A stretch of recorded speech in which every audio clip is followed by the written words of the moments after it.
बांग्लादेश में माहौल फिर से बेहद गर्म हो गया है। लोग सड़कों पर हैं, दुकानें तोड़ी जा रही हैं, लूटी जा रही हैं।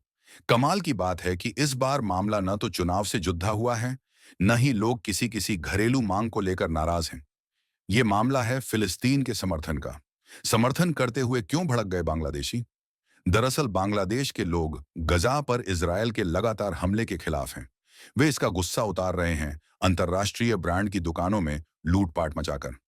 राजधानी ढाका समेत एक साथ कई बांग्लादेशी शहरों मसलन सिलहट, चटगांव, बारिशाल, कुमिल्ला और खुलना में लोगों का गुस्सा इन बड्डी दुकानों पर उतरा और केएफसी, बाटा, पिज्जा हट, पूमा जैसी कंपनियों की फ्रेंचाइजी से सामान लूटपाट लिया गया। लोगों का कहना था कि ये सभी बड़े ब्रांड इजरायल समर्थक हैं।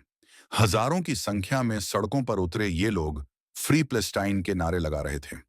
अमेरिका के राष्ट्रपति डोनाल्ड ट्रंप के खिलाफ भी नारे लग रहे थे। अचानक ये नारा लगाने वाले प्रदर्शनकारी उग्र भीड़ में बदल गए और दुकानों में जबरन घुसकर सामान लूटने लगे। इस घटना से कंपनियां भी सकते में आ गई हैं। इन कंपनियों के बारे में जब जानकारी निकाली गई तो कोई भी कंपनी सीधे तौर पर इजरायल से जुड़ी हुई नजर नहीं आई। जैसे कि बाटा चेक गणराज्य की कंपनी है। ये बांग्लादेश में 1962 से काम कर रही है। इस पर इजरायल से जुड़ा होने का आरोप लगाया, जो कि पूरी तरह से गलत है। बाटा ने आधिकारिक बयान जारी कर भी इस बात को नकारा और कहा कि हमारे खिलाफ फैलाए गए झूठे दावों के चलते हमारी दुकानों को नुकसान पहुंचाया गया। हमारा इजरायल या किसी राजनीतिक संघर्ष से कोई लेना देना नहीं है। वहीं पूमा एक जर्मन कंपनी है।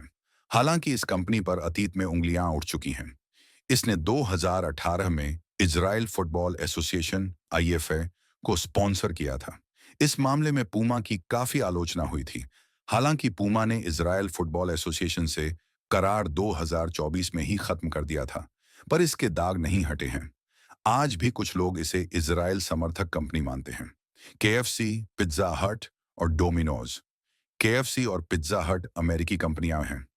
केएफसी ने 2021 में इजरायली मार्केटिंग फर्म टिकटुक टेक्नोलॉजीज का अधिग्रहण किया था। इसी वजह से इसे भी इजरायल समर्थक कंपनी माना गया। वहीं डोमिनोज का मालिकाना हक भारत की जुबलेंट फूडवर्क्स के पास है।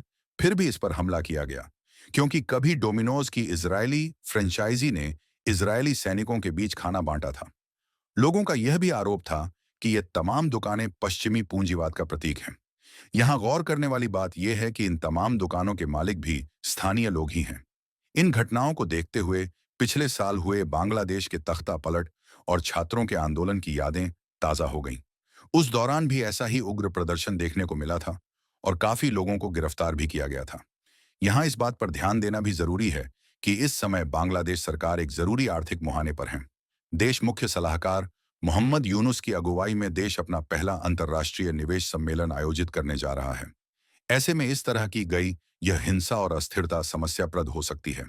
इससे विदेशी निवेशकों के मन में अनिश्चितता और भय पैदा हो सकता है। इस हमले पर तमाम प्रतिक्रियाएं आनी शुरू हो गई हैं। कुछ लोगों ने इसे गजा के समर्थन के बहाने लूटपाट का षड्यंत्र भी माना है। कुछ मीडिया रिपोर्ट के मुताबिक दुकानों से लूटे गए कई सामान फेसबुक के मार्केटप्लेस पर भी बिकते हुए नजर आए।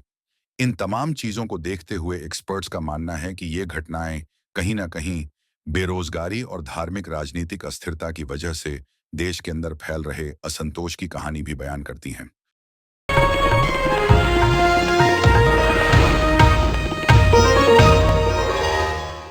Disclaimer under Section 107 of the Copyright Act 1976. Allowance is made for fair use for purposes such as criticism, comment, news reporting, scholarship, and research. Fair use is a use permitted by copyright statute that might otherwise be infringing.